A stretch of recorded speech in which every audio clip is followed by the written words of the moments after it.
Mga tol, dito na tayo sa pinakaantay ng lahat para tugunan ang Ice Bucket Challenge. Punta tayo kay Tol Rafi. Tol Raf, sigurado ka ba? Handa ka na ba? Ha?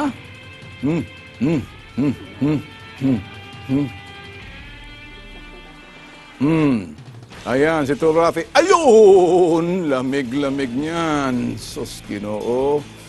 Wow. Ano kayo masasabi ni Tol Rafi rito? Ayun. Oh, hala. Oh, nakita niyo na. Tapang talaga yung Tol Rafi. Narito naman ang mga dapat abangan sa T3 and 4 sa Lunes. Isang taong gulang na anak ng isang OFW ipinagkatiwala sa kasintahan ng kanyang pinsan. Pero matapos ang 3 buwan, ang batang itinago na raw sa kanya. At mga residente ng isang bahay sa Sorsogon ay narereklamo ng kanilang mayor. At ang kanilang lupain, kinamkam daw ni Mayor. Balikan natin ulit si Tol Rafi. Babalik si Tol Rafi rito? Babalik ba siya rito? Eh, baka mangisay-say, lamig dito. Bibilib ako. Talagang, sige, lika rito. Buka dyan.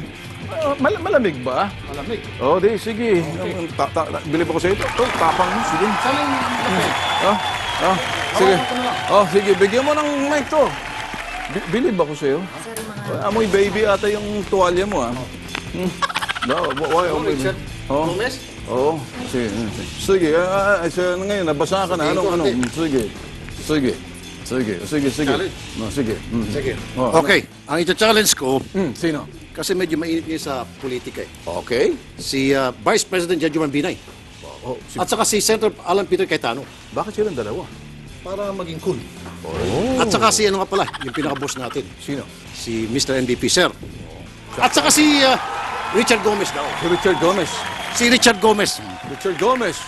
Yan po ang 40 minutong pinalakas na T3 sa bawat Pilipino. Saan mang sulok ng mundo, maraming salamat sa inyong pagtangkili ko po sa Rafi Tulfo.